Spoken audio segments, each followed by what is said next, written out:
Right, welcome back to the Young Fan Podcast. It's that time of the week again for my League One roundup. You can see it's darker. It's a Saturday evening, normally on a Sunday morning, but there we go. We can still get the job done. 4 selected games to look at in detail this evening.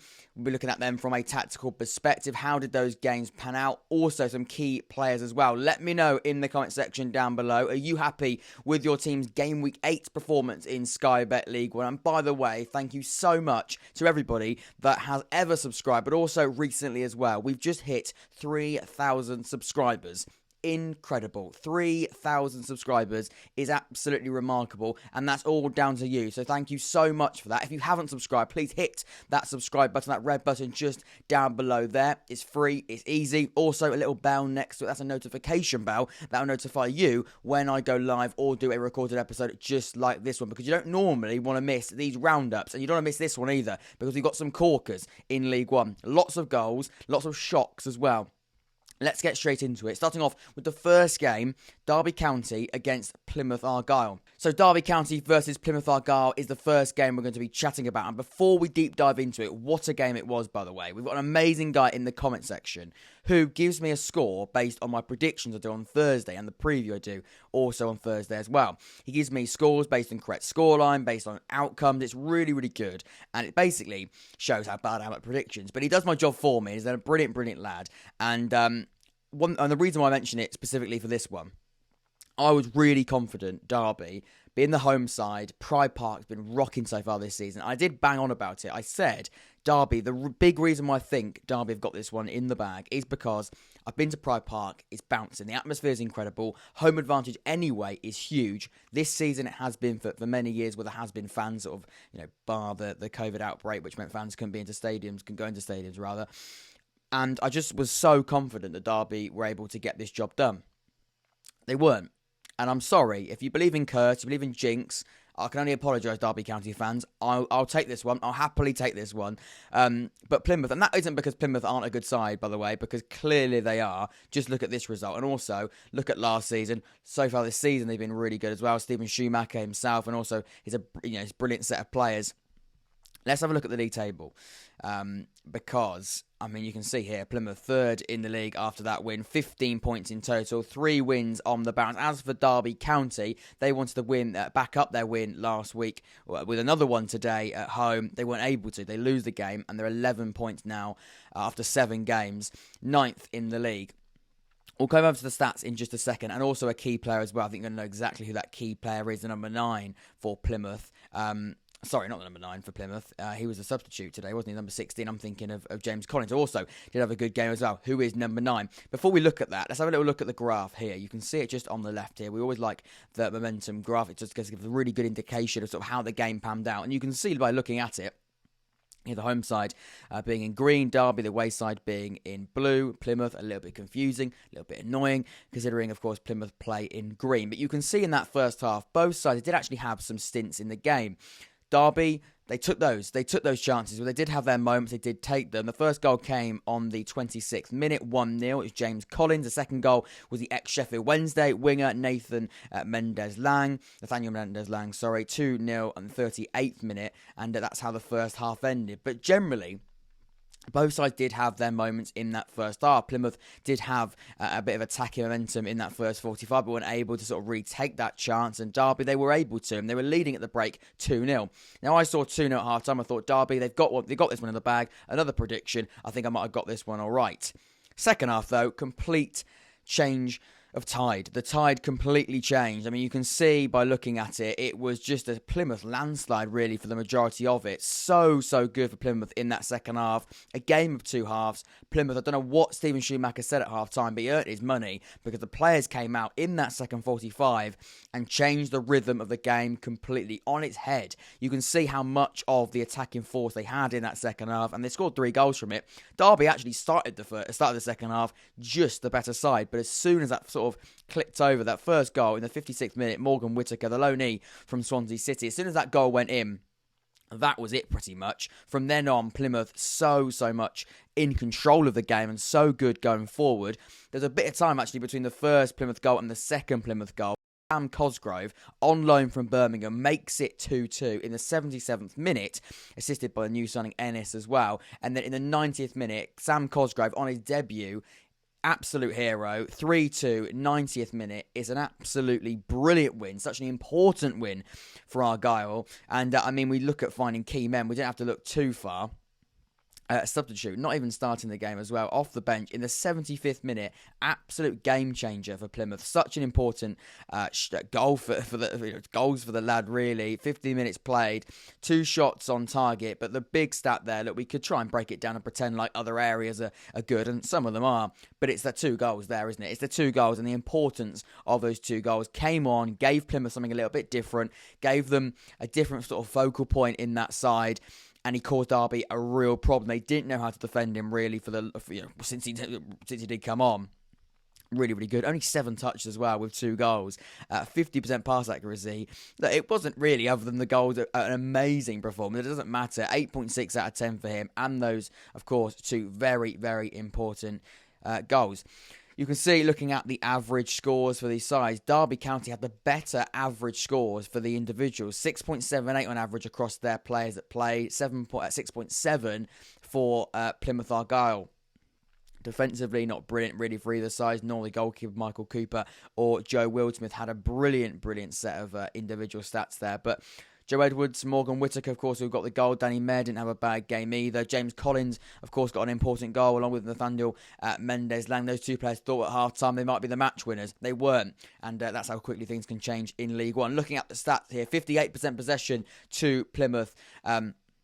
Across the game, really, really bizarre that. I did not expect that at all. I thought Derby, the home side, would have more of the ball. They weren't able to. 58% to Plymouth side. More shots, only by 1, but still more shots. 13-12, 6-3.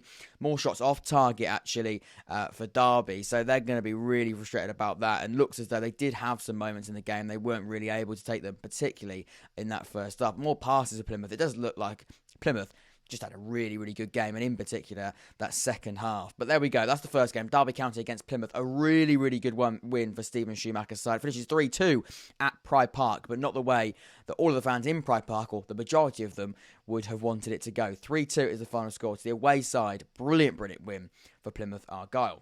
So Bolton Wanderers versus Charlton Athletic is the next game we're going to be talking about. And as you can see on the screen right now, Bolton defeat Ben Garner's side by 3-1. Now, this is a brilliant opportunity for me to plug my Discord server. Link is in the description down below to join that. Always talking about League One on a match week when there isn't a game in the middle of the week. It's so active. It's brilliant. We do call-ins every now and again as well. 1 so far this season. I want to do more in the future. Definitely the place to be for all of that good stuff. But we've got a guy in there called Ben, and after every single game, we always sort of take stock and discuss each of the games we maybe went to or watched or whatever, the club that we support.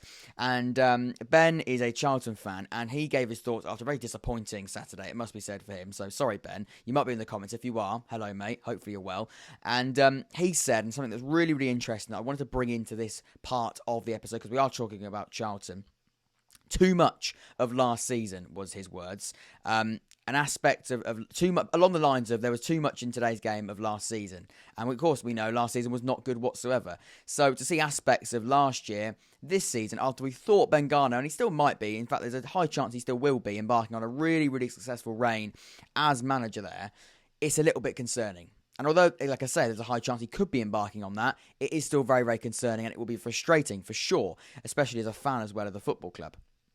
You can see, looking at the game, and by the way, for Bolton, it's a brilliant win. I don't want to take anything away from Bolton Wanderers and their brilliant 3 points they earned.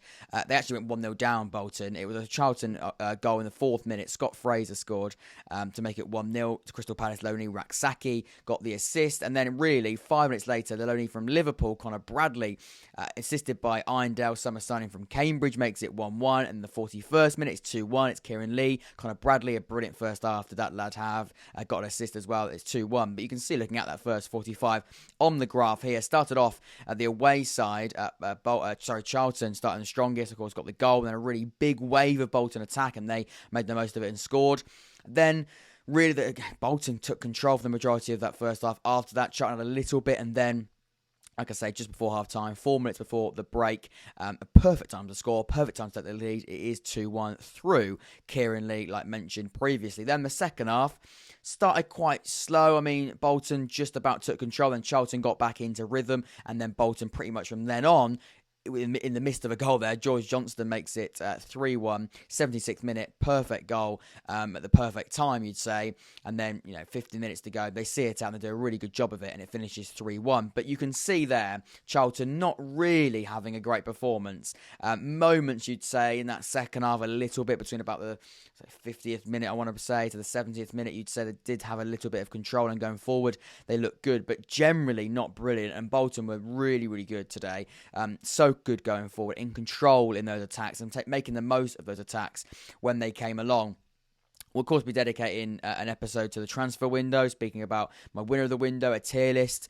And you can see, we spoke about a striker in that episode. We will be speaking about the lack of striker for Charlton in the episode. And they weren't able to do it on deadline day. Sangard, their CEO, came out and did a statement, I think, basically explaining why they didn't sign a striker.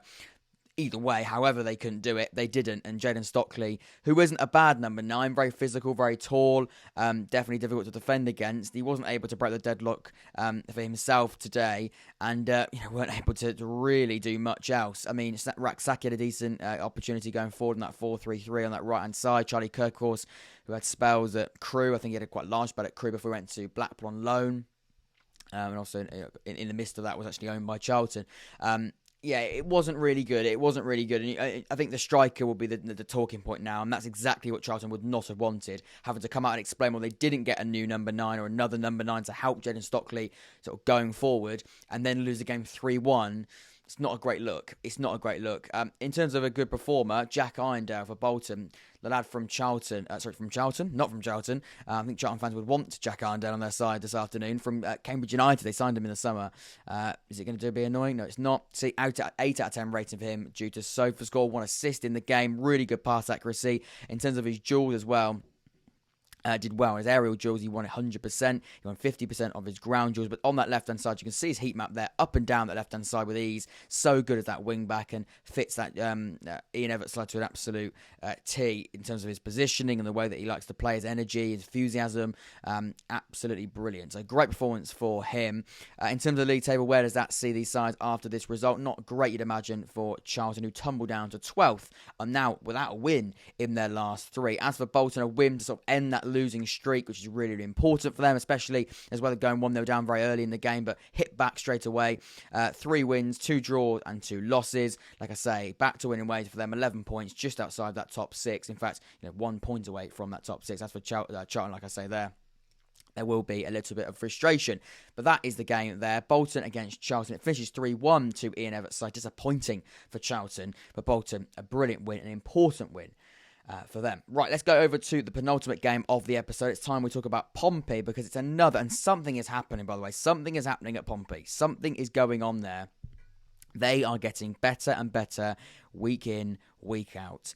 And for 4-0 written all over it, Tom, the legend that is Tom from 4-0 written all over it. It's a brilliant time to be a Pompey supporter. He sent me a video straight after the game. He said, something's happening at Pompey. I don't know what it is, but it's really, really good, and he's loving it, and so he should be. And I imagine there's a lot of Pompey fans who are feeling like that as well, because 2-1 against a really, really good Peterborough United side, who, like I say, are 6th in the league, 7 games played, 4 wins and 3 losses. Before this game, 4 wins, 2 losses. They're, I think, 4th in the league, 3rd or 4th in the division. They've beaten the sides. Who have they beaten this season? They've beaten Sheffield Wednesday this season.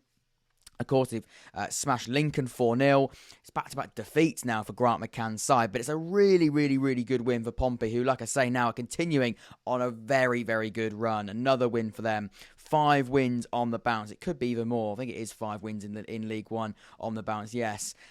17 points, joint top with Ipswich, 5 wins and 2 draws, exactly the same as Kieran McKenna's Ipswich Town. 15 goals scored, the highest goal scorers in the league. Of course, it was actually Pompey against Peterborough, the 2 highest goal scorers in the division, going head-to-head. Not loads of goals, but, we'll take three. Looking at the graph, it actually started with the home side, Peterborough in control. Pompey in control. The away side, Peterborough, going 1-0 up fairly early in the game, 5 minutes, very early actually. Jack Marriott making it 1-0, assisted by his strike partner, Clark Harris, who scored a lot of goals in League One. Not so much this year so far. He has scored a couple, but across League One, he's been an absolute force. Got an assist for the first goal in the 5th minute for Peterborough United. 1-1, Posh pegged back in the 38th minute. 1-1, Dane Scarlett, the low knee from Tottenham. Really, really good to see him scoring goals, getting opportunities. 2 goals for him, of course. We'll come on to his second goal in just a second, assisted by Robertson. 1-1 at half-time. You can see Peterborough probably edging the first half, particularly, I'd say, the first 20 minutes of the game. And then it was quite even, really. Both sides having moments going forward. Second half, though, Peterborough, the away side, started strong. Then Pompey had a moment. Then Peterborough came back into it. Then Pompey had a moment and scored in the 70th minute with 20 minutes to go. Dane Scarlett scores his second and Pompey's second to make it 2-1. The new lad, actually, who came on, I believe. He didn't start, did he? No, he came on. Karoma, who got the assist for it. And then Peterborough actually ending the game the better side. So I'd say probably Peterborough. Sorry, Pompey fans. Looking at the graph here, I could be wrong. Peterborough, they did have moments and they did look fairly good going forward. The attacking momentum was there for Peterborough this afternoon, but Pompey, importantly, and we bang on about it all the time, when they had their moments, they took them. And that's exactly what you need to do. And in a game like this, where 2 really good sides are going head-to-head, both sides are going to have chances. The side like Peterborough, with some great players, a really good manager, a brilliant squad with very high ambitions, they're going to have moments in games. They're going to have moments. They're in good form as well. There's going to be a lot of belief around that squad. They're going to have moments, and you've got to deal with them. And they did deal with them really, really well. In terms of possession, it was Peterborough, the away side, 58% possession as expected, dominating them when it comes to ball possession. Shots was actually more for Pompey, but more off target for the home side. Away side had more shots on target, Peterborough. 7 corners for Peterborough as well in the game. 7-1 when it was for corners. More offsides as well. More yellow cards for Peterborough. For Pompey. Look, it's really, really good, I'd say, for Portsmouth. Like I say, it wasn't unreal. They didn't wipe the floor of Peterborough. Did anyone expect that, though? Probably not. And it's so, so important that they get another win. And to continue on a brilliant run they currently find themselves on. The main man has got to be Dane Scarlett, isn't it? He was a Scarlet. He was an absolute diamond in that game. And you can see 2 goals in 76 minutes he totally played. And 7 goals? 2 goals and 2 shots on target, 1 shot off target. But the big one there in the headline has to be the goals he scored and the importance of those goals. 8.1 rating on SofaScore. Such an important win for Pompey. As they now, I'm going to say it, cruise into next week. The way they're playing at the moment is cruising, aren't they? They're absolutely smashing it. Fair play to Pompey, second in the league. They actually do drop down to second. They were top of the league going into this match week due to Ipswich scoring more goals than them. Having a higher goal difference now because, of course, they won 2-0. It was only 2-1 to Portsmouth. They won't care, though, because they had to win Peterborough and beat them. They did. Amazing stuff. Right, let's move on to the next one then. Finally, the final game we're going to be talking about in complete detail. Sorry, Sheffield Wednesday fans, look away. But we've got to talk about it because it's not a good day, really, is it, for Darren Moore's side? It's not a good day at all. 2-0 to Barnsley at Hillsborough. Not what I thought would happen. Hillsborough, such a difficult place to go. Once again, similar to Derby, the curse, I can only apologise. Barnsley, though, what a win for them. We'll come on to that graph in just a second. But looking at the league table here, 10th in the league for Barnsley, but that win is huge. A draw in their game before this one, but a win now looks really, really good. 10 points, now only 2 points off that top 6. 3 wins and 3 defeats. 1 draw in there as well. 9 goals scored, 8 goals considered. As for Sheffield Wednesday, they're now down to 4th. 4 wins, 2 losses, their second loss of the season. After 2 wins coming into this one, they'll be annoyed by that. 13 points they now currently sit on. Looking at the graph here, who started the better side?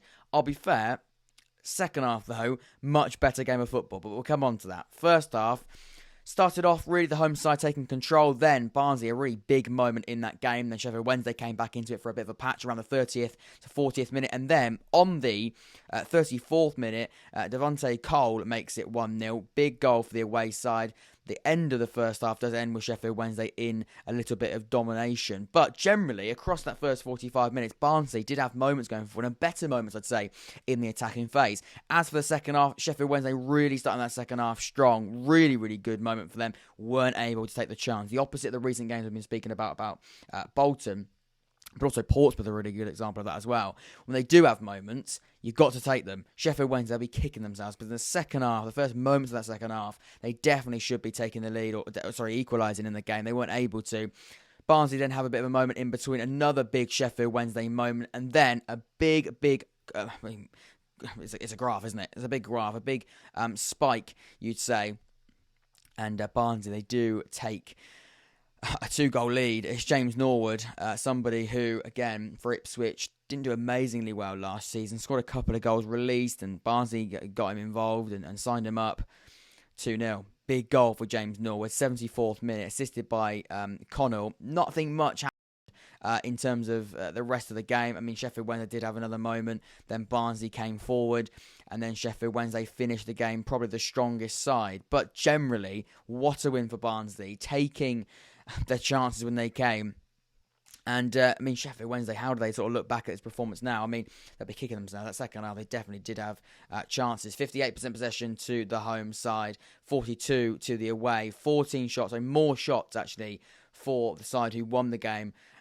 Of course, that being Barnsley, 5 shots on target, 6 shots off target. First half, 54% possession to 54% possession to 46% possession. Second half, 62% possession to 38% possession. So, yeah, I mean, for Darren Moore's side, it's not ideal, and it's not really what he would have wanted. He would have wanted a home win at Hillsborough. That wasn't going to come. New signing Wilkes and Mighton both came off the bench at the same time, 64th minute, but weren't able to change the game and be heroes, you'd say, at key moments. Good to see as well Herbie Kane coming on, Oxford United loanee last season, him coming on with 4 minutes to go, which is nice to see him back in there.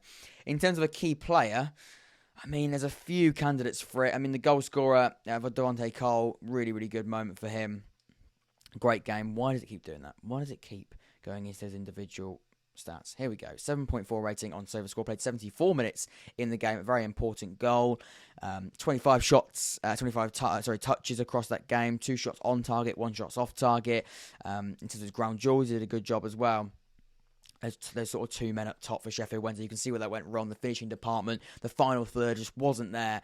And I think the Gregory and Joe Windass are actually seeing their SofaScore ratings being, quite clear when looking at the fact that going forward it wasn't good whatsoever. But ladies and gentlemen, this has been the games in a little bit of detail. Rounding up the other games. We can go with that. 3-2, spoken about that one. 2-0, spoken about that one. All those games we've spoken about. Shrewsbury beating Forest Green Rovers 2-0. Brilliant result for Shrewsbury, you'd say. Exeter beating MK Dons. A bit of a shock there. MK Dons not with the result they would have wanted to. In fact, that second half, wow. All Exeter. That is really, really rare from an MK Dons and Liam Manning performance. Not really getting a sniff whatsoever in that second 45. Accrington Stanley against Ipswich. Very, very much Ipswich continuing on a very good run. They currently find themselves on top of the league after this game week. 1-1 was in Fleetwood and Wickham. Another game where Fleetwood were involved and Wickham were involved. But more in particular, I'd say Wickham with a red card in that game as well. Oxford versus Burton. You can see my match reaction on the channel right now. 2-1 is the final score there. Cambridge 2-0 against Lincoln. 2-2 between Bristol Rovers and Morecambe. Port Vale 2-2 between themselves and Cheltenham. And that is all of the games from this weekend. Ladies and gentlemen, hopefully you have enjoyed it. I've been Jack. This has been the Young Fan Podcast. Take care, stay safe. I'll see you all very, very soon. Leave your thoughts in the comment section down below. See you in a bit. Take care.